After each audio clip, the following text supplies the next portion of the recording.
Thank you, God, Melody Ringers, for the messages of the songs. Shall we all stand? Allow me to read to you Philippians chapter 1, verse 6. It says here, being confident of this very thing, that he which hath begun a good work in you will perform it until the day of Jesus Christ. Let us pray. Oh, Father God, as we come to your word, you just illumine us, give us understanding by the Holy Spirit giving us the enlightenment. And thank you for containing the weather so that we can come together and enjoy our worship experience and other activities that we have today. So then we commit all these things and implore your blessings in Jesus' name. Amen. Mabalin yung dagtuwa kakapsat, and happy 38th year anniversary. What a counting. No, ni Brother Albert kat di bibilangan na kat jay literal na taon na niya. So amoy ti taon na, buki ko tuloy niya. Ngam kanya, what I'm counting is my spiritual birth. So nga katawanak na ito'y Uyagan Christian Fundamental Baptist Church. I got saved 1987 under the ministry of Pastor Eric Dawal, the pioneering stage in the Pico Fundamental Baptist Church. So then it's great. Nga po lang na-witnessan how this church started, and now God called me to be a part of this family. When we are making a decision, noon niya iti maging topic tayo, o no iti theme tayo, iti anniversary tayo, that there were other topics that were suggested, and we have mentioned na although na dagito'y gagiyay topic na napili for this anniversary, that we would try to still incorporate dagito'y suggested nga tema iti daytoy nga anniversary, like about the sustaining godly legacy and also the sustaining grace of God, passing on the ministry, reaching higher and going deeper to our Christian life and service, and also zealousness. So that it was just but customary niya. During our anniversaries, the churches tayo that we will always look back at the nag-work in the church. And when we were considering speakers, nakapag-speak damot na the choices tayo, adamot na kita dumang ang nakakadayo na launay niya. Istay agpanigang pa ito, adad yung kumay nga bagyo. Anyway, because of the limited choices, we open some other suggestion. So nga ijay meeting kat iti naala tayong speaker for the anniversary is none other than Pastor Benji Sokoten. Because he is not available, ijay Thanksgiving anniversary tayo, ada jay second option tayo, and he is our very own. And then, umay kayo no Sunday, tapos mamamuyo dahil ito speaker tayo, magagupay ijay Visayas, nga kunan ni Pastor Andrew niya. So, orayan na dyan speaker, iso na ito di mag-introduce. Because of the unavailable si Pastor Benji, so we have another speaker. But then, ijay extended anniversary celebration tayo, 84th Sunday. Awan tinda lumang ng speaker tayo ng isunan niya. And then he will also be speaking ijay Metro Baguio fellowship tayo no 4th Sunday. And of course, our main speaker will talk about our theme, and also he will expound to us the theme verse of our church anniversary. Ang kung na-intend dahil theme verse din ni Pastor Benji, pahala mong isunan na mag-explore no? Niya mag-iti panag-explicar na dahil tema tayo. And of course, our theme is, let's read all together, true to the Word, relevant to the Word. Yeah? So I'll just leave it to our main speakers so that what I'll be sharing to you today is about the sustaining grace of God. Okay? So, number one, about the sustaining grace of God. Ano ba iti grace? Very familiar dito niya. Naganti tao, and then as you read the Word of God, nakluan iti word na grace. Yeah? So, in the dictionary, the first meaning of grace is the way of moving smooth and attractive. Yeah? Like kung naging jay PE, jay dancing niya. Gracefully. Ayan. Smoothly. And another definition of grace is a polite and pleasing way of behaving. Yeah. So the culture tayo, mano po. Yeah. And third, when we say grace, sometimes they request you, please say grace to our food. Yeah. It is first, coconut. Kahit na masawang day dyan. It means prayer. Yeah. A prayer of thanksgiving. Yeah? So, ganun lang yan ibig sabihin iti word na grace. But of course, in the Bible, the main definition of grace is that, number one, it is a favor or an act of kindness that is free. Parang redundancy yun, ano? Pero anyway, to be sure, na if you do something good, and it is free because, number one, it is a gift. When we say it is a gift, it is voluntarily initiated. Second, unmerited. Yeah? Tikat na kasawat iti unmerited, there is no requirement of earning it. Yeah? Like a point system or something in exchange. Tapos kastak that you will give the favor. Yeah? And then thirdly, the word grace in the Bible is unconditional.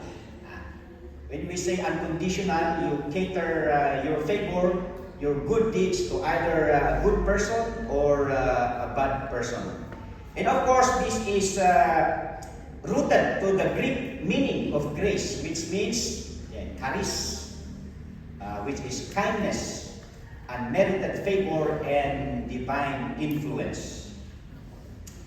And secondly, as the Bible explains what is grace is, it says there it is an act of kindness that caters to the undeserving. Yeah. No, DJ mercy kat withholding what a person deserves, like punishment and discipline. Kabaliktaran na DJ grace. The grace is that doing something good to a person although he is not worth or he is not worthy of it. Yeah. So who are these undeserving people? We see ourselves in this situation. Yeah. When it comes to the grace of God, of course, the poor. Yeah. Ada kata itinayanak na nabaknan. Yeah. Maybe ada siguro piman. But then all the while, kung na ipisao ni Apo Diyos, in 2 Corinthians 8:9. For we know the grace of our Lord Jesus Christ that though He was rich, although ada dagiti nababaknan dito rabaw ti daga, but you cannot compare the riches that God has. Kunana, though He was rich, yet for your sakes He became poor, that He through His poverty might be rich. Nagbalin nga napanglaw ni Apo Jesus, tapos na tayo nga napanglaw dito rabaw ti daga, kat bumaknang tayo. Well, we will learn later no kasano tayo magbumaknang kini Apo Diyos. Of course, kuna to, or the Word of God says, makipagtawid tayo, ititawid ni Apo Jesus. Okay? And then, James 2:5, Hearken, my beloved brethren, hath not God chosen the poor of this world rich in faith? Yeah. The advantage. Yeah. Kada tayo. In ears, there you see, in ears of the kingdom which He hath promised to them that love Him. And then the second, undeserving. The sinners, of course. 2 Corinthians 5:21, for He hath made Him to be sin for us who knew no sin, that we might be made the righteousness of God in Him. Hanta nga maipari, gapot naman nagbasol tayo, but because of the grace of God, ket pinalintag na tayo in isang wanan na. The next, undeserving. Okay, the enemies of God. Sino na dito nga enemy niya ako dos? None other but us. Kuna na, Romans 5:10. For if, when we were enemies, we were reconciled to God by the death of His Son, much more being reconciled, we shall be saved by His life. And then, next one. The strangers. So, dahil undeserving here, speak told of us. In the sight of God, we are poor, we are strangers, we are enemies, we are sinners. But then, kuna natin Ephesians 2:12-13, that at the time you were without Christ, being aliens from the commonwealth of Israel, and strangers from the covenants of promise, having no hope and without God in the world, but now in Christ Jesus, ye who sometimes were far off, are made nigh by the blood of the Lord Jesus Christ. Being strangers, we are so far away from the Lord. We are separated. And 1 Peter 2:10, which in time past were not a people, but now are now the people of God, which have not obtained mercy, but now have obtained mercy. And next one, the unlearned. Anyang itinamon tayo. Maybe we have a lot of educational level, educational attainment in this world, but without the Word of God, there is no true knowledge and wisdom. 1 Corinthians chapter 1, verse 26-31. For ye see your calling, brethren, how that many, or not many wise men after the flesh, not many mighty, not many noble are called. But God hath chosen the foolish things of the world to confound the wise, and God hath chosen the weak things of the world to confound the things which are mighty. In base things of the world, and things which are despised, hath God chosen. Yes, and things which are not, to bring to know things that are, that no flesh should glory in His presence, but of Him are ye in Christ Jesus, who of God is made unto us wisdom, and righteousness, and sanctification, and redemption, that according as it is written, he that glorieth, let him glory in the Lord. Yeah. You see? Hana maikumpara dahil inamut tayo do awan iti panakaamut tayo ni Apo Isus awan dagiti kay papanana. Like what had happened to the disciples in Acts 4:13. Now when they saw the boldness of Peter and John and perceived that they were unlearned and ignorant men, they marveled, and they took knowledge of them that they had been with Jesus. Of course, the critics of the disciples here are the Pharisees, the Sadducees, the educated people during those times. Yeah. Nangatot ti adalda iti Bible, nangatot ti adalda iti secular, but then they are observing as they see how the disciples went around and preached the gospel and teach the word of God. They were so surprised and they were so amazed. And the only credential that they have is that they had been with Jesus. There are a lot of true stories like ijay lubu niya. Adapti may isang ubing ijay. Talaga nga nag-eskwela. Hindi siya nagsusuot ng pantalon actually. Nag-shirt lang siya, nakakabara lang yung sa kanya, and then palakad-lakad lang siya doon. But then amazingly, sa pakikinig niya ng salita ng Panginoon, nakilala niya ang Panginoon at tinanggap niya ang Panginoon sa kanyang Panginoon at tagapagligtas. And by then, nag-change. Wala siyang pinag-aralan kasi malaki na siya nung nakakaintindi na siya.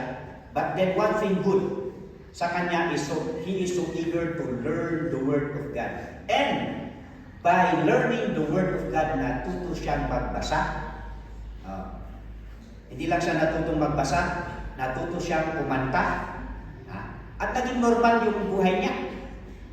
Ngayon, nandun siya sa Pampanga, meron siyang pamilya. At nagpupost-post na rin siya sa Facebook ng kanyang pag-awit sa Panginoon at paggamit ng instrumento. So wala siyang pinag-aralan. As in, buti pa si Freddy Aguilar kasi naabot niya ang ano? Grade 1 lang ang inabot ko. Siya, wala talaga siyang pinag-aralan. Pero dahil sa salita ng Panginoon, nakapagbibigay talaga ang salita ng Panginoon ng kaalaman. Okay? This is actually what the Paul said to Timothy. And that from a child thou hast known the Holy Scriptures which are able to make thee wise. Nais mo bang maging maalam? Yes. You learn, you read the Word of God. You study the Word of God. Because it does not only make you wise unto salvation through faith in Christ Jesus, but become wise in your decision makings, in your Christian life, and in your Christian service. So yun ang grace ng Panginoon. Yeah. And the last one, where we apply this undeserving favor, the weak. Sabi ni Paul, and he said unto me, my grace is sufficient for thee, for my strength is made perfect in weakness. Most gladly, therefore, will I rather glory in my infirmities, that the power of Christ may rest upon me. Therefore, I take pleasure in infirmities, in reproaches, in necessities, and persecutions, in distresses, for Christ's sake. For when I am weak, then I am strong. Ang ibig sabihin nito is, there are situations in life that, like the Apostle Paul desired that God will answer his prayer. But his specific prayer request was never answered. The only comfort then, God says, whatever you are going through, I know what you are. I know your situation. I know your condition. But still, I'm here beside you. So there is nothing to worry. So that's the meaning of the verse here. So that's it. That's the meaning of the word grace, rooted from its Greek meaning. It is an act of kindness that is free, and it is an act of kindness that is given to the undeserving. The need for God's grace. Why do we need the grace of God? First of all, we need the grace of God because of our condition. And our first condition is that we are sinners. We are all sinners. How did we become sinners? Yan. It says this in Romans 5:12, through Adam, sin entered into the world. This is our evidence that although ang isang tao ay hindi nakagawa ng isang kasalanan, kasi meron yung mga tao when you go witness, when you go and share about the word salvation and you confront them of their being sinner, magagalit pa sila sa iyo. Yan. Hindi naman ako makasalanan. Hindi naman ako magnanakaw. Hindi naman ako nakapatay. So, people thought na becoming a sinner is when you have done something bad or evil. But then, people do evil, people do bad things, because the reality is, they are sinners. Kahit na yung mga bata, kahit na hindi natin sila turuan, pero sa paglaki nila is gumagawa sila ng mali. Because it says there, we became sinners because we inherited the sinful nature of our first parent, and that is Adam. And in Romans chapter 3, when you read chapter 3, the context actually here is there was a research in all the world. And this research proves difference of this research is that all fall short to the glory of God. For there is none that doeth good, no one does righteously. The Greeks, even the Jews, for all have sinned and come short of the glory of God. Sabi doon sa James, the context here is for the Jews that about the law, the Ten Commandments, that dalang imay sangahan ng mga maraming ijay then everything collapse. So that it proves that no one perfects the law. And because of that, the law prepare us to the saving knowledge of the Lord Jesus Christ. But that is the very reason why we need the grace of God. We are all sinners. And because of our sin, number 2, we are separated from God. Hindi pwedeng magsama ang kabanalan at kasalanan. Yan ang dahilan kung bakit hindi natin maaaring makita ang Diyos, because we are separated. Isaiah 59:2. But your iniquities have separated between you and your God, and your sins have hid his face from you, that he will not hear. And of course, Ephesians 4:18. Because of sin, our understanding was darkened, being alienated from the life of God. And in Colossians 1:21, you that were sometimes alienated and enemies in your mind by wicked works, yet now hath he reconciled. Number 3, why we need the grace of God. We are sinners, we are separated. Okay lang sana na tayo ay nahiwalay sa Diyos. Walang ipag-alala. It's just a separation. But there is a continuous consequence of us being sinners. Number 3, man is fated to hell or destined to hell and the lake of fire. Dahil ang kasalanan ay may kabayaran, for the wages of sin is death. Sa Bible, when we speak of death, death in the Bible means separation. We are separated from God. Hebrews 9:27, for it is appointed unto man once to die, but after this, the judgment. And of course, the Lord Jesus said, this judgment is punishment in hell, where our soul and body, it says there that,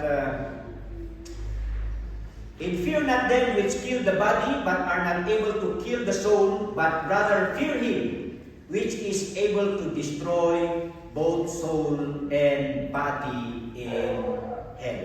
Di ba pag namatay ang tao, naiiwan yung katawan? Kaya yung soul ng Kristiyano pumupunta sa langit, pero yung soul ng hindi mananampalataya ay pupunta sa impyerno. So naiwan muna yung kanyang katawan sa mundo, but then in the final judgment, kaya yung temporary detention ng kaluluwa ng mga tao hindi mananampalataya ay sa impyerno muna. They are waiting for the final judgment to receive their final verdict. Kaya sabi doon sa Revelation 20:14-15, and death and hell were cast into the lake of fire. Ano yung pinagdumaanan? What's the difference of hell and the lake of fire? Well, parehas sila na apoy. Pero doon sa hell, that is the temporary detention. Wala pa silang verdict because after the final judgment, then in hell, they will be suffering the degrees of punishment in the lake of fire. There will be a temporary relief ng mga kaluluwang nasa impyerno when the final judgment will come over them. And after that, then they will be cast into the lake of fire. So kawawa tayong mga tao. Buti sa atin kasi naligtas na tayo, pero yung mga tao hindi mananampalataya, then sabi doon, they are sinners, they are separated, and they are destined to hell and the lake of fire. At isa pa, why we need the grace of God is this. Because man cannot save himself.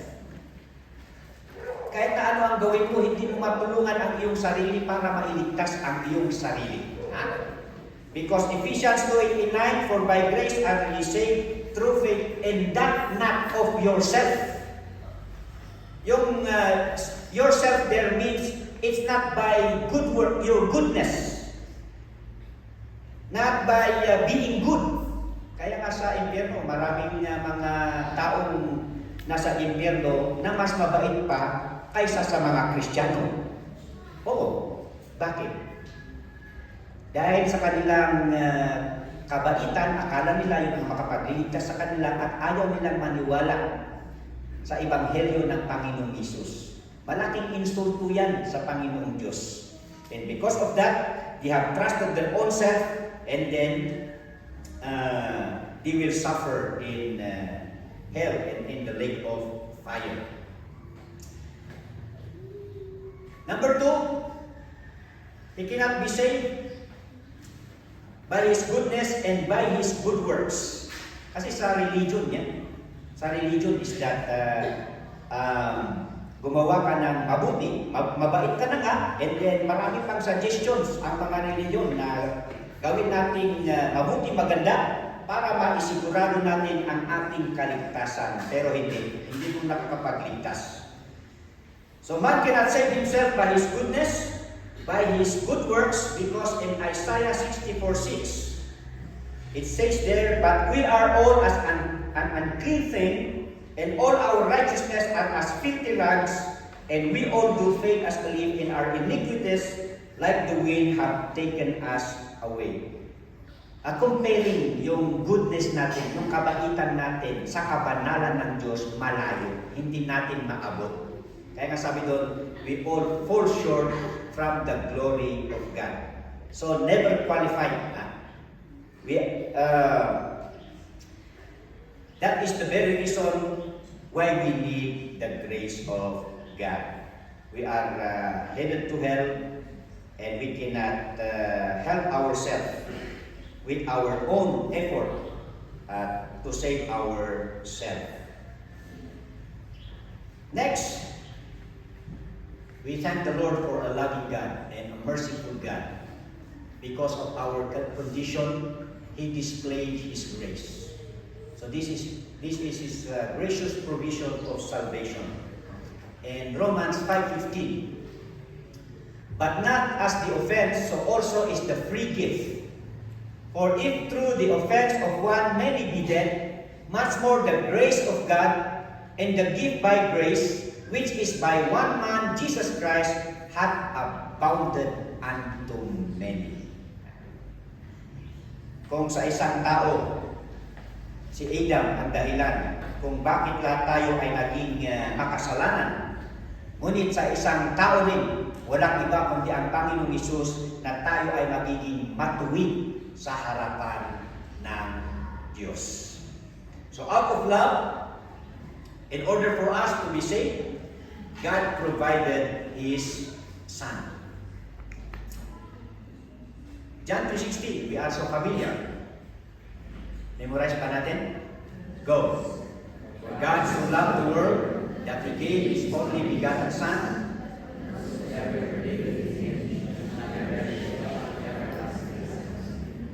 Buti pa noon kasi for the sake of anong tawag dito? For the sake of yung isa lang ang Bible, uniformity. Pero ngayon ang dami ng mga translation ng mga Bible. Kahit na sa mga Sunday school, mga memorize na ng mga kabataan ngayon is kung anong translation na available sa kanila. Pero nung kapanahonan namin, talagang King James Version lang talaga para pare-pareho. Pero may advantage yun kasi yung mga young people kami noon is meron yung mga Bible dream, yung mga Bible quizzes, mga ganun. Pero kung minsan ngayon, ang hirap palaro nung ganun kasi magkakaiba yung translation at saka yung words. No? But then anyway,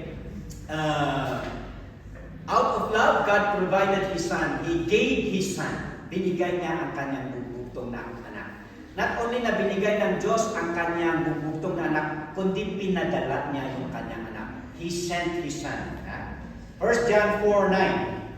In this was manifested the love of God toward us, because that God sent His only begotten Son into the world, that we might live through Him. And out of justice, not only out of love, but out of justice, God provided His Son to be the propitiation of our sin, or an appeasement. Ang ibig sabihin, sin demands a divine, or sin demands penalty. And to satisfy the divine demand, it needs to be satisfied.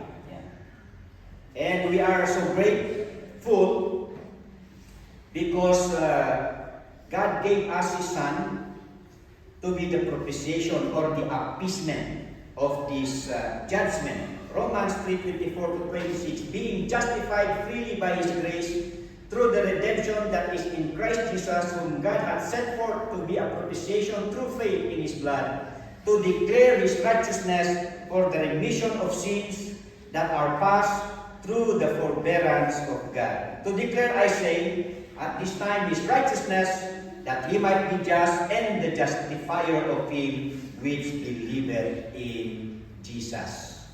So, ibig sabihin dito, sino lamang ang makakatanggap ng pribilehiyong ito na huhupa yung galit ng Diyos sa iyo dahil ikaw ay makasalanan. Of course, those who trusted the Lord Jesus Christ as their Lord and Savior. So He sent His Son not only as a propitiation, but as a payment for our sin. The word redemption always connected with a payment, a price. So, as we have mentioned in Romans 3:24, we are declared righteous freely by His grace through the redemption that is in Christ Jesus. Ibig sabihin, nabayaran na tayo, binayaran na ng Panginoong Hesus ang kaparusahan ng ating mga kasalanan, kaya nga wala nang paghuhukom sa lahat ng mananampalataya. Being justified by faith, we have peace through our Lord Jesus Christ, and there is no more condemnation. Wala nang kaparusahan dahil nabayaran na yung ating kaparusahan. Pero ang mga tao hindi naniniwala sa Panginoong Hesus, of course, pagbabayaran nila yan. Pag sila ay namatay at hindi nila tinanggap ang Panginoong Hesus, nang sila pa ay buhay sa mundong ito. Okay? 1 Timothy 2:6, who gave Himself a ransom for all. Sayang yung bayad. Sayang yung kabayaran ng kasalanan sa mga taong ayaw maniwala sa Panginoong Jesus. So yan po ang favor ng Panginoon. Let's proceed to the two categories of God's grace. According to Philip Pascal, when it comes to the application of the grace of God, number one, differentiation is that the common grace of God. May tinatawag tayong common grace. Ang ibig po sabihin ng common grace is that ito yung napapala ng lahat. Everyone is included here. Like for example, number one, the common grace of God is God's provision for all His creation. Lahat ng nilikha ng Diyos, lalo na yung mga may buhay, katulad ng mga ibon, katulad ng mga ibang animals and human beings. It says there, into every beast of the earth, into every fowl of the air, into everything that creepeth upon the earth, wherein there is life, I have given every green herb for meat, and it was so. That is the common grace God provided for all His creation. Yan. And the eyes of all wait upon Thee, and Thou givest them their meat in due season. Lahat ng mga nilikha ng Diyos na may buhay ay naghihintay sila kung paano sila bubuhay ng Panginoon. Ha? So Thou openest Thine hand and satisfies the desire of every living thing. That's why in the New Testament, sabi ng Panginoong Hesus, doon sa book of Matthew, ha?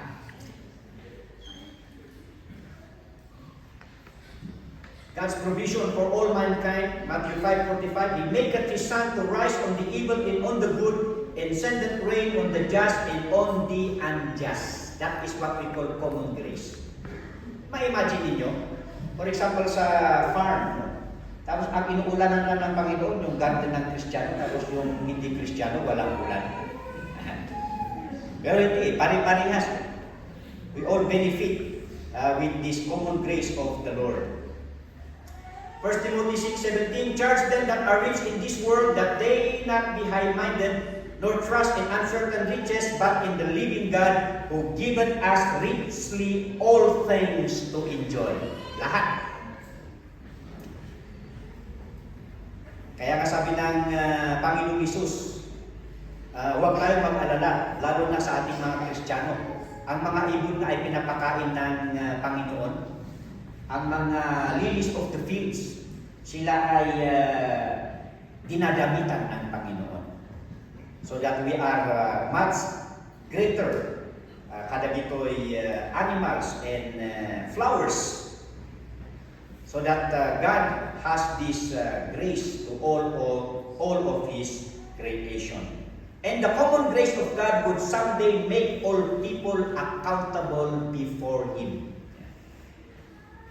Dahil sabi sa Romans 2:4, or despisest thou the riches of His goodness and forbearance and long-suffering, not knowing that the goodness of God leadeth thee to repentance. Kaya kung minsan sabi nila, Pastor, paano yung mga tao noon na wala pa kayo? Sabi nga nila doon sa Tanudan, Kalinga, meron silang kapatid na hold upper, at dahil sa kanyang pag-hold up siya ay napatay ng mga pulis. Sabi nila, bakit kasi ngayon ka lang dumating, Pastor? Ako ba ang sinisi nila?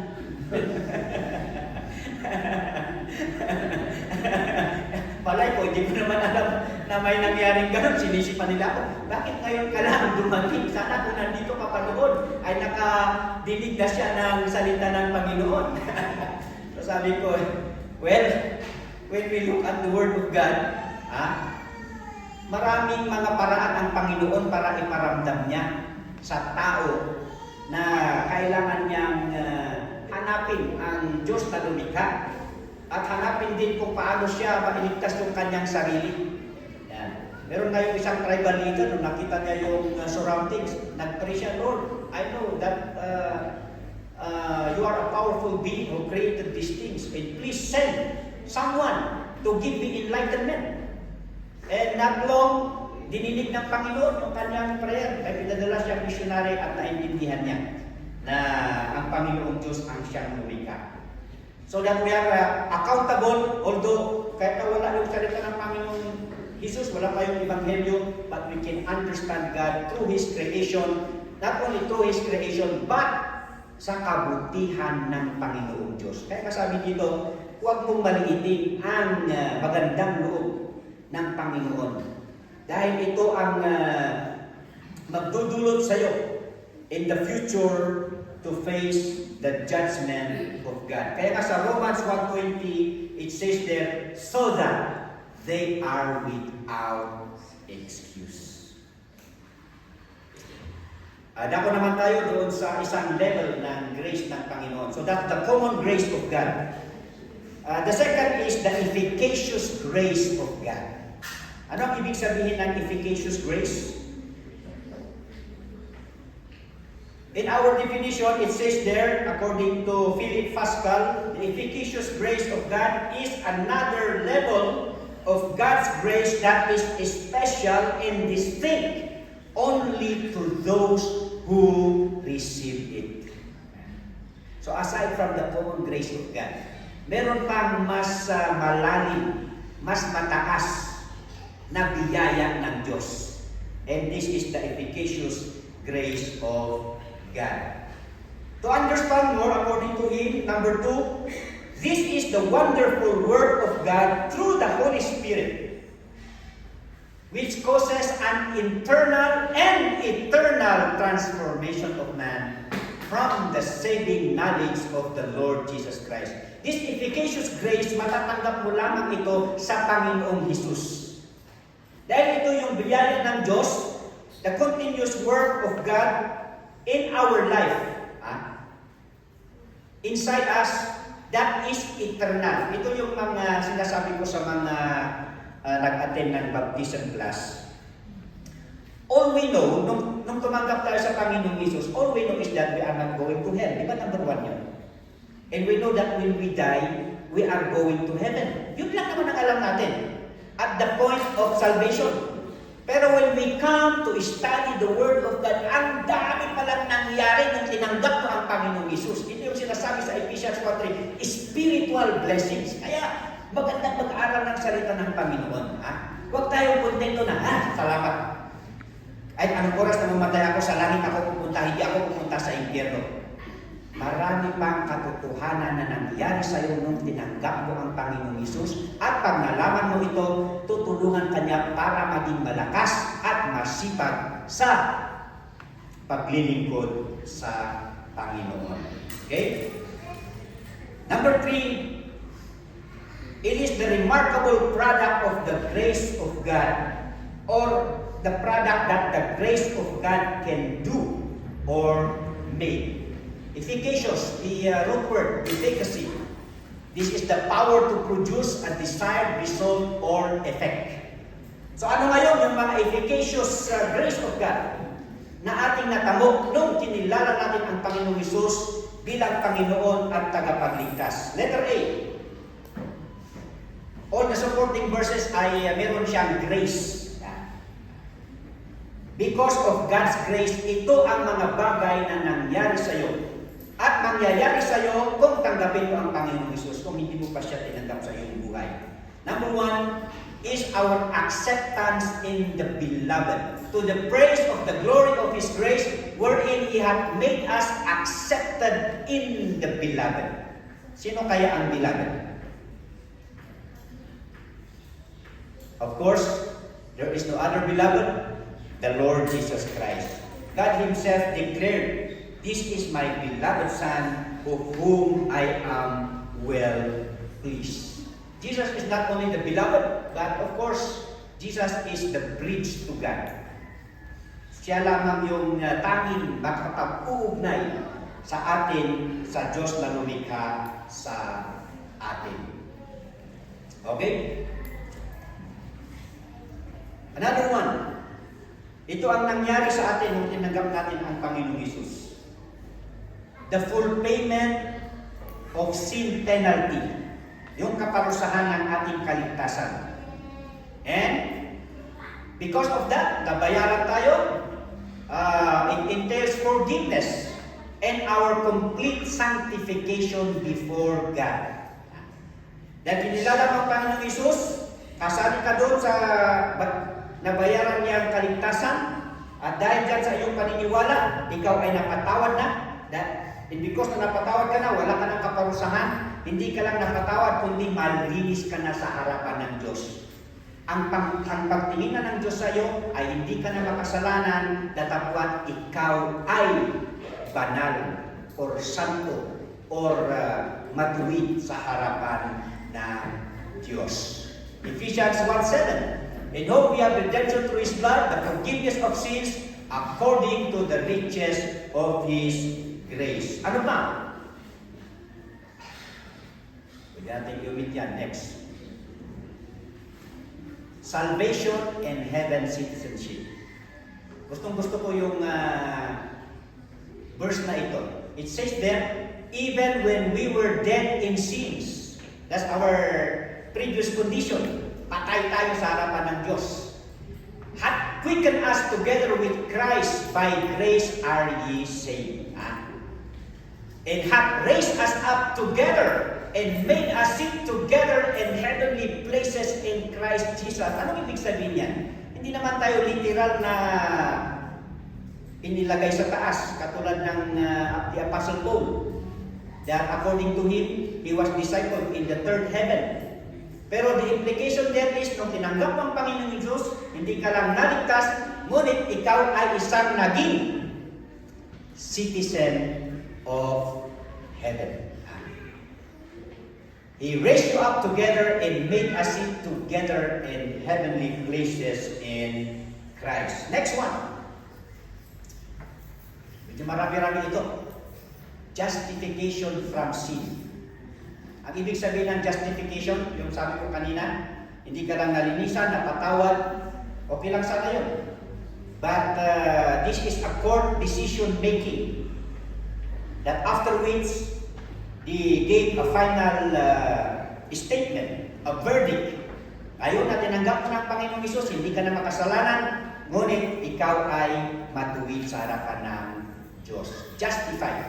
Napawalang sala, hindi ka lang napawalang sala, kundi nawala na yung pagtingin nila sa iyo na, di ba sa korte ano yung sabi nila? Yung sa suspect. Kung hindi pa natapos yung they remain innocent unless ganon. But then after the verdict, marami tayong napapawalang sala dahil sa mga technicalities. And then sa arraignment siguro, sa arreglo, yan. So that because of that, napapawalang sala. Kung napawalang sala ka na, ibig sabihin, wala kang kasalanan. Ganun lang yun, di ba? So that's the same thing sa ating katayuan sa Panginoon. Kahit na makasalanan tayo, but because of this imputed righteousness of the Lord Jesus Christ in us, God no longer sees us as sinners, but a saint or a righteous one. Next one, eternal life. That as sin hath reigned unto death, even so might grace reign through righteousness unto eternal life by Jesus Christ our Lord. Okay? Next.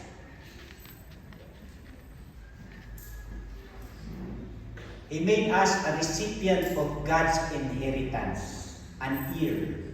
That being justified by His grace, we should be made heirs according to the hope of eternal life.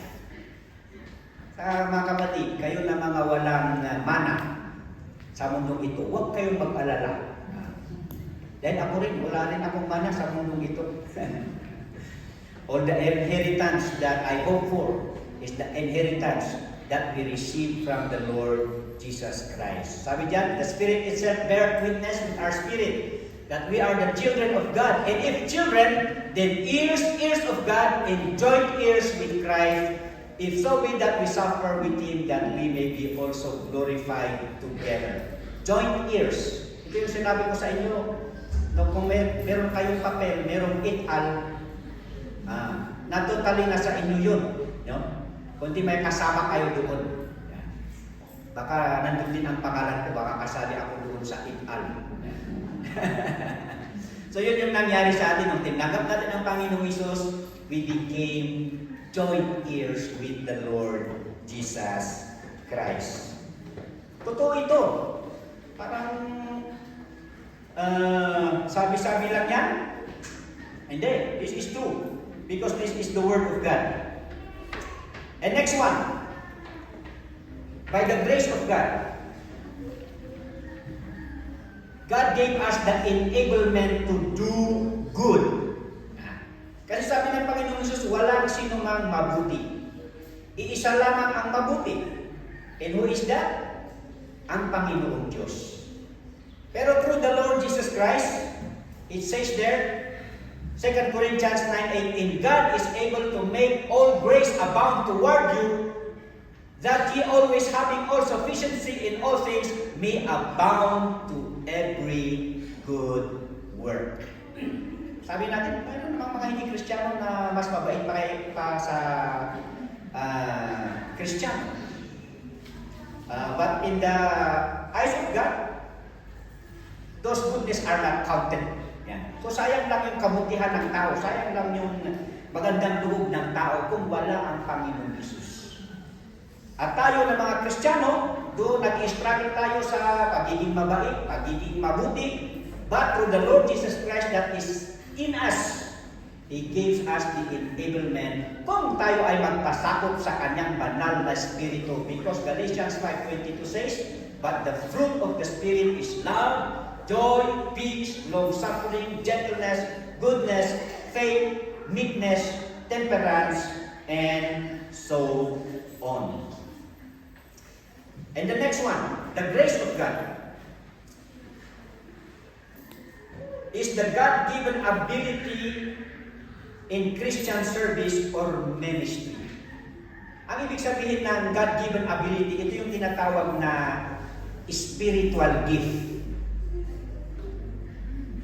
This is differentiated from a talent. Ang talento galing sa parents. Yan. Kung magaling kumanta yung parents, magaling din kumanta yung anak. Pag magaling sa music yung parents, magaling din sa music yung anak. Sabi nila, hindi lahat ng taga-Ifugao magaling maglilok. Oh. Hindi lahat ng taga-Ifugao magaling gumawa ng tao. Di ba? Yung sculpture. May mga certain tribes daw ang mga Ifugao na magaling sa sculpture. Yan. Sino mga taga-Ifugao dito? Sino sa mga Ifugao ang magaling? Parang narinig ko yung mga taga-Higyon. Okay, one municipality of Ifugao. So hindi lang ng taga roon ay magaling sa mga ganun. So those are abilities that we receive from our parents. Pero ang spiritual gift, ito yung ability that comes from the Lord Jesus Christ. Kaya nga walang exempted na Kristiyano na maglingkod sa Panginoon dahil lahat ng Kristiyano ay binigyan ng Panginoon ng ability, ng abilidad. Kaya hanapin mo kung ano yung abilidad na binigay ng Panginoon Hesus sa iyo at yan ang gamitin mo para maglingkod sa Kanya. We should thank the Lord for this. Kasi kung tayo ay pinanganak na wala man lang abilidad na namana natin sa ating pinanggalingan. Pero ngayon, naging Kristiyano ka, meron at meron. Dahil sabi ng salita ng Panginoon, at least one. Pero sa inyo na mga gifted, meron na kayong ability na nakuha, namana sa inyong parents, tapos nakapag-aral pa kayo, you acquired skills in your education, and then nadagdagan pa yan nung kayo ay nag-Kristiyano. Meron at meron. Hindi sasabihin ng Panginoon, ay may abilidad ka na. So hindi na kita bibigyan. Kasi ang promise dito, everyone who trusts the Lord Jesus Christ as their Lord and Savior, merong abilidad. Kaya gamitin natin ang abilidad na yan for more 38 years to come, mga kapatid. If the Lord tarries, He is coming.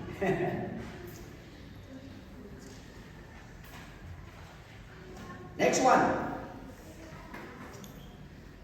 God's abiding care in time of struggles and difficulties. Yung sabi ko kanina. Sa 2 Corinthians 12:9-10, my grace is sufficient for you, sabi ng Panginoon Jesus. Kahit hindi dininig ng Panginoon ang kanyang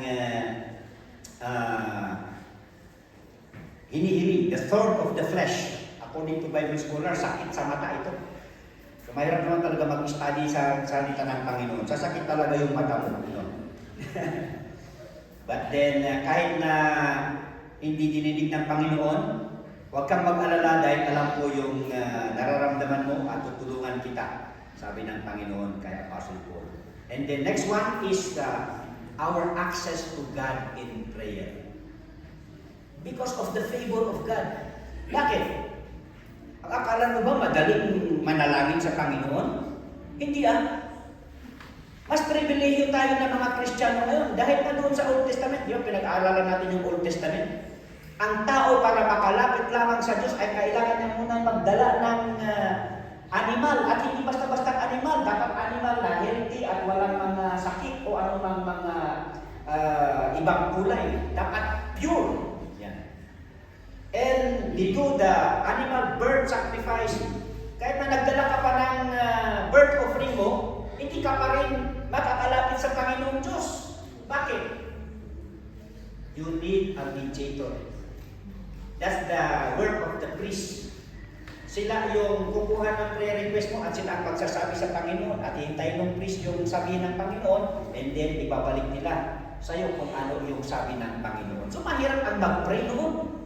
Pero ngayon ang dali-daling mag-pray, pero tamad tayo mag-pray, di ba? Pinadali na ng Panginoong Hesus. Pwede na tayo makapagdiretso sa Panginoon wherever we are. At any time. Yan. Kaya nga sabi doon, let us therefore come boldly unto the throne of grace that we may obtain mercy and find grace to help in time of need. And lastly, the grace of God. An everlasting comfort and hope. Dahil sa Panginoong Hesus, meron tayong consolation. And God, even our Father, which hath loved us and hath given us everlasting consolation and good hope through grace. That's why Paul said, Titus 2:13, looking for that blessed hope in the glorious appearing of the great God and our Savior Jesus Christ. Na siyang nag-alay ng kanyang buhay para sa atin. So what is our blessed hope? The hope of the resurrection. Kahit na tayo mamatay, I am the resurrection in the life. He who believes in me, though he were dead, yet shall he live. Not only the hope of the resurrection, the hope of glorification. Mababago yung ating katawan dahil itong katawang lupang ito, ang daming sakit ito. Ang daming nararamdaman kung ano-ano. Yeah. But the best definition of glorification, hindi lamang na yung katawan mo mapapalitan ng katawan na hindi mapapagod, hindi magkasakit, hindi mamatay, kundi katawan na hindi na magkakasala. Kaya nga in the final temptation of Satan, huwag kang mag-alala. Dahil pag tinanggap ng Panginoong Hesus, sa kanyang pagbabalik, papalitan niya ang iyong katawan ng katawan na hindi magkakasala. So that in the final temptation of Satan, in the millennium period, ay safe na safe ka dahil hindi ka matutukso because of the hope of glorification. Amen. And then of course, the hope of rewards. Revelation 20:12. And behold, I come quickly, and my reward is with me to give every man according as his work shall be. Marami pa sa salita ng Panginoon, pero yun lang ating ma-mention dahil nakasaad dyan yung salitang grace.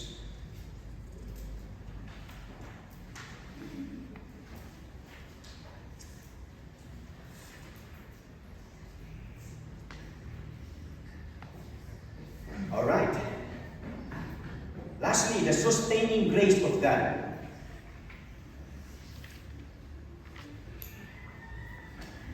To the Christian, take note of this. The efficacious grace of God is not only the wonderful work of God to the believer, but also the faithful work of God to the believer. Nakita na natin yung wonderful works of God dahil sa Panginoong Hesus. Ang dami na natin napag-aralan. Yung nasabi natin kanina, and there are a lot more. Yet, this grace of God is not only true during the time of our profession of faith, but it says here, this efficacious grace of God also is the faithful word of God to the believer. That's why it is sustaining. That's why we say sustaining grace.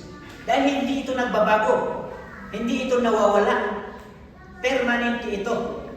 And of course, the Lord Himself is working it out. Kaya nga yung ating jumping verse kanina, jumping board verse, Philippians 1:6. He who began a good work in you will perform it until the day of the Lord Jesus Christ. That is the sustaining grace of God. Nagkakamali man tayo, nagkukulang man tayo, pero yung verse kanina sa Lamentation, it says there, because of the Lord's mercies that we are not consumed. Hindi nagbabago yung maganda, mabuti na ginawa ng Panginoon Diyos sa iyong buhay dahil naniwala ka sa Panginoong Jesus. Because He Himself will do it and He will complete it. Ayan. Kaya sabi niya, Apostle Paul, for which cause I also suffer these things, nevertheless I am not ashamed, for I know whom I have believed, and I'm persuaded that He is able to keep, to preserve. That's the sustaining. That which I have committed unto Him against that day. Ibig sabihin niya, Apostle Paul, inilagay ko ang ating pagtitiwala sa Panginoong Isus. Ngayon, bahala ng Panginoong Isus. Siya na ang bahala. Dahil I can rely on Him, I can trust Him, that He can fulfill whatever He promised to me. Ang ganda. Not only that, kakabsat, the sustaining grace of God, not only to the Christian, but to the church. It says there, the efficacious grace of God is not only the wonderful and faithful work of God to the believer, but also to His congregation, the church. Sabi niya sa Matthew 16:18, and I say also unto thee, that thou art Peter, and upon this rock I will build my church, and the gates of hell, or the gates of hell, shall not prevail against it. Although this is proven to be the universal church of Christ, according to Pastor Robert Dickman, kasi during those times, in the early times, malakas ito na pinagsasabi sa mga churches na hindi kaya ng impyerno na salakayin ang church ng Panginoon. Pero along the way, as we observe, and even as we study the Word of God, there are a lot of churches that no longer exist. At meron din mga church na nagpo-close. Kaya nga sabi nila sa US, mission point na naman ang US ngayon, kasi pag pupunta ka sa US, wala yung mga malalaking churches na libo-libo ang mga nag-attend. Kulang na mga matatanda na lang yung nag-church. At yung mga Filipino ministries doon sa US, yung sabi ni Pastor Gilmore, dahil hindi na nagagamit yung mga malalaking churches doon, alam nyo kung sino ang gumagamit? Mga Pilipino. Oh. Tapos pinaparenta na lang sa murang presyo. So maraming churches na nawawala at nagpo-close. Kaya sabi nila, this might not be referring to the local churches because local churches has a tendency to close. But the universal church of God keeps on propagating. But then, sana, this would be our prayer as a church. Buyagan Christian Fundamental Baptist Church will exist until the return of the Lord Jesus Christ.